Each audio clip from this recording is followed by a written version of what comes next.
Өнегелі өмір, 3-5 із. Бір кезде асқар тауымыз болған әке, ақжаулығымен шаңырағымыздың шырағын жаққан ана мәңгілік мекеніне аттанды. Бірақ олардың жүріп өткен жолы, елге сіңірген еңбегі, ұрпағына қалдырған тәрбиесі ешқашан ұмытылмайды. Бүгін біз тағдырдың талай сынағынан сүрінбей өткен, ерлігі мен еңбегі ұрпағына мәңгілік өнеге болған ардақты әкеміз Мақат Сәрсенбайұлын, аяулы анамыз Күләш Жақия қызын және өмірден өткен жақындарымызды сағынышпен еске аламыз.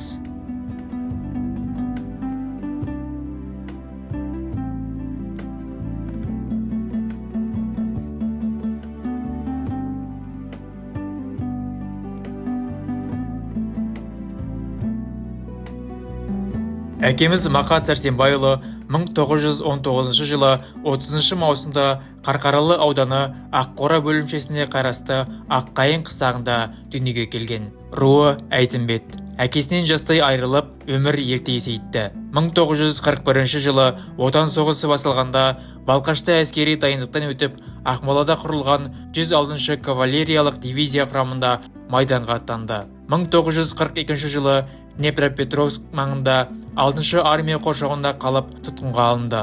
Польша, Германия, содан кейін Францияда лагердегі азапты күндердің бірінде француз партизандарының қолдауымен босап шығады. 2 жыл сол батальон құрамында Францияның Альпи қаласының маңында партизан ретінде соғысты. 1945 жылы көктемде Франкфурт на Майне қаласында фильтрациядан өтіп, пойызбен Жапон фронтына жіберіледі. Соғыс аяқталғаннан кейін де тағдыр сынағы тоқтамады. Жапон майданына бара жатқан жолда жараланып, Белоруссиядағы госпитальда 8 ай емделеді. 1946 жылдың көктемінде елге оралады. Халқымыздың кебін киген келмейді, кебенек киген келеді деген сөз дәл осындай тағдырға айтылғандай. Елге оралған соң әкеміз бейбіт өмірдің майданында еңбек етті. 1948 жылдан бастап бар өмірін шахтаға арнады. 28 жыл бойы жер астында қара алтын өндіріп, маңдай терін төкті. Навалоотбойщиктен бастап комбайнердің көмекшісі, жер асты гроз қызметтерін атқарды.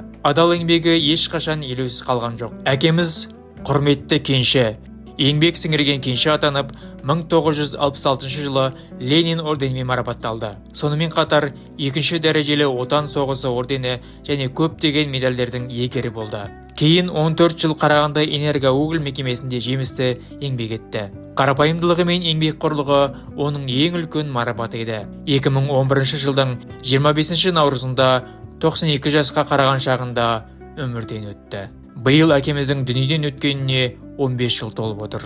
Анамыз Күләш Жақия қызы 1925 жылдың 3 мамырында Қарқаралы ауданы Қасым Аманжолов ауылында дүниеге келген. Руы Қаракесек Әлтөбет. 5 жасында әкесінен айырылып, 1 жыл балалар үйінде тәрбиеленді. Кейін нағашыларының қолында өсіп, өмірдің ащысы мен тұщысын ерте таныды. Ұлы отан соғысы жылдарында тылда, қырманда еңбек етті. Поштада, ауылдық кеңесте қызмет атқарды. Майдандағы жауынгерлердің жеңісіне тылдағы жанкешті еңбегімен үлес қосты.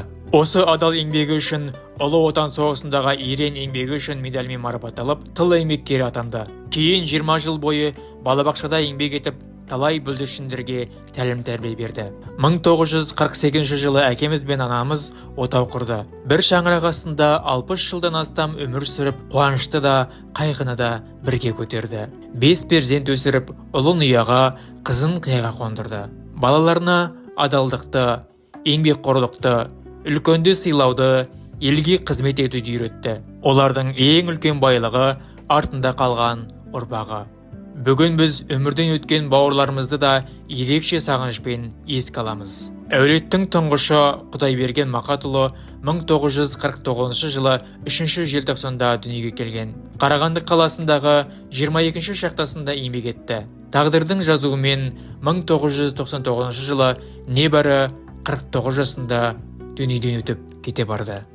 Камал Мақат қызы 1954 жылы 5 қаңтарда туған. Дәрігер болып 19 жыл Жезқазған мен Сәтпаев қалаларында халықтың денсаулығын сақтау жолында қызмет етті.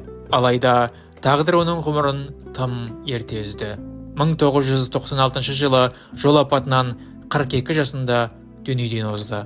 Биыл оның бақилық болғанына 30 жыл.